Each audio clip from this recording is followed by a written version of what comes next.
Hello, everybody. Here I am again, getting ready to do a vlog for you. Now I'm doing a little bit of blogging, a little bit of vlogging, and stuff. So it's a little switch up.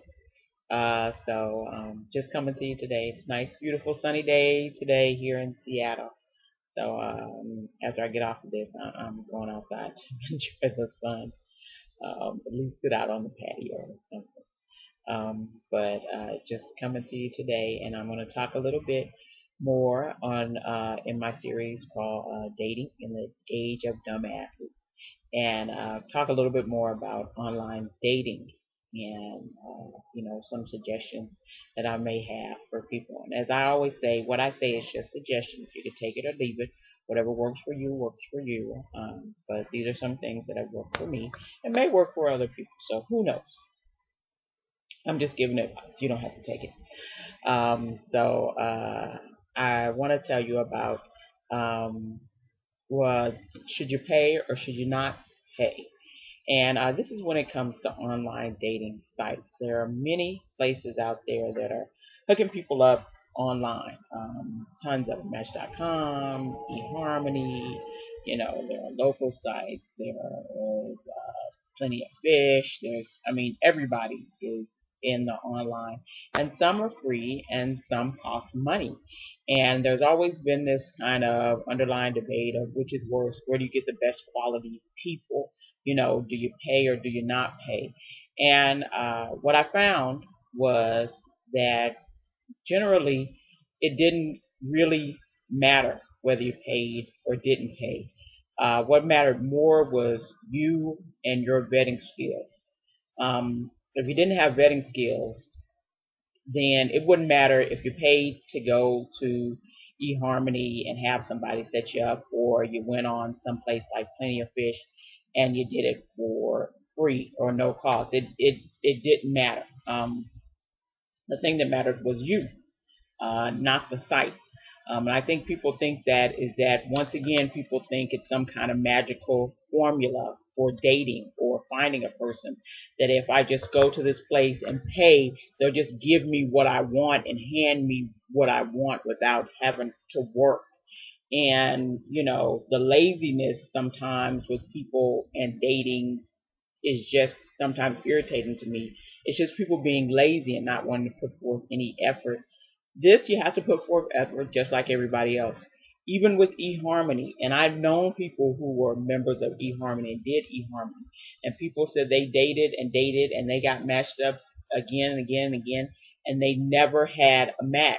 So even though eHarmony professes to be this wonderful place to find matches for people, I've known people who have been on eHarmony who said that they couldn't the people they matched them up with were not people that they wanted to date, or when they went on the dates they really didn't work out, they kind of fizzled out and stuff. So the pay part doesn't matter. It's not like you can pay for perfection, and stuff. The free part doesn't matter. It matters about what you are putting out there, what you're asking for. Do you know what you want? And can you vet the person? And vetting means, can you figure out whether or not this is a person, a good person, or a good match for you? Do you have the skills to tell a good man from a bad man? It's just that simple, you know. And for many women, and some black women, or a lot of black women, say true, the vetting skills aren't there.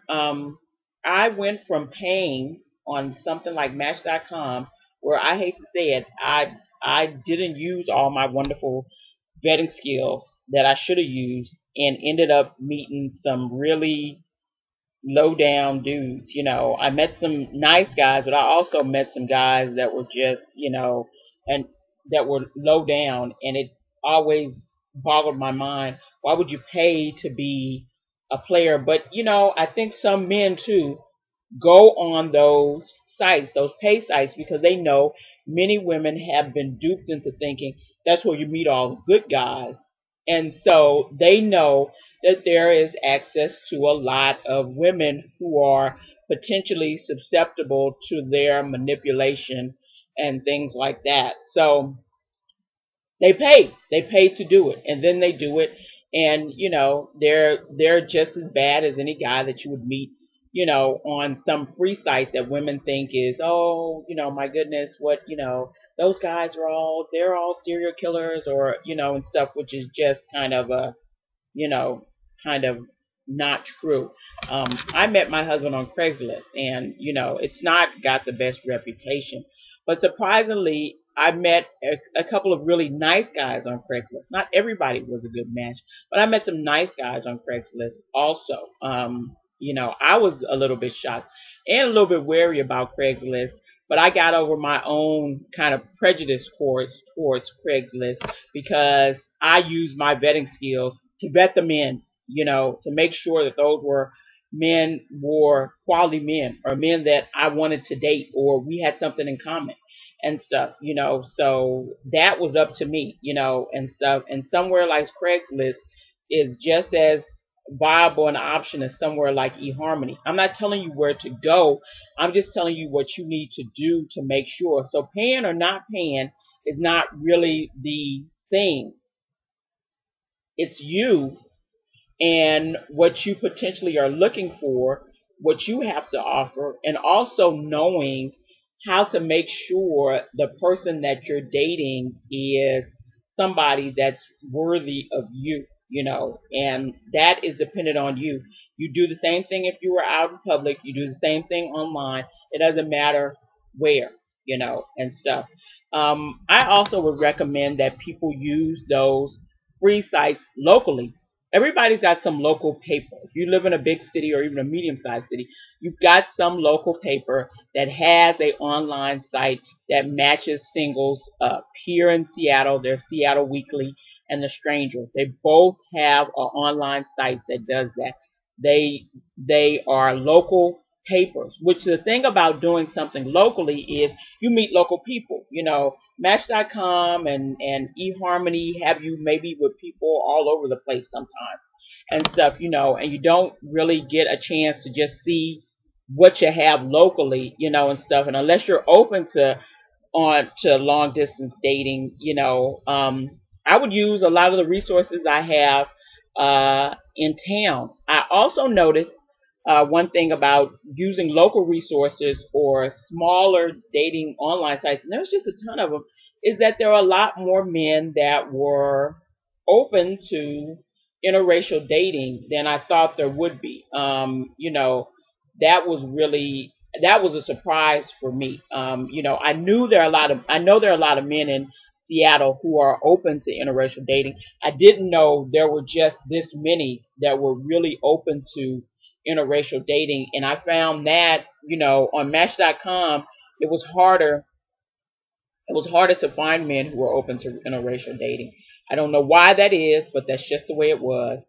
And on these sites, it was much easier, and they were all local people, and stuff. So that was great. I didn't have to worry about somebody living somewhere way away and stuff like that. We were all local and could, kind of figure out how to get together locally. The big thing is, again, not to worry about whether or not it's pay or not pay. Get over your own prejudices. I know people, for most women, their fear on online dating is meeting up with a serial killer, and most guys' fear is meeting up with a girl that's overweight. Both of those can be overcome, and stuff, by people actually putting recent photos of themselves up, and by women asking questions. And when you're getting ready to go on a date, not having someone show up at your home. You don't meet somebody at your home when you do online dating. That is dangerous. You meet them out in a public place. And if you're meeting in a public place, you drive your own car. You don't ask them to pick you up, and you don't pick them up. He has to figure out, even though he have no car, he has to figure out how to get there himself, and stuff. And you don't do that. You don't go to someone's home, or you don't have someone go to your home. And if you're a woman and you're in a place that has a garage or has valet parking, I would recommend that you use valet parking. That way you don't have to be walked to some lonely spot in a parking garage or parking lot by someone who's a virtual stranger, and stuff. Some guys will maybe try to do that and stuff, and that's really nice and gentlemanly. But I would, do the valet to just make sure, So you just have to kind of think about stuff like that. That's one of the big issues.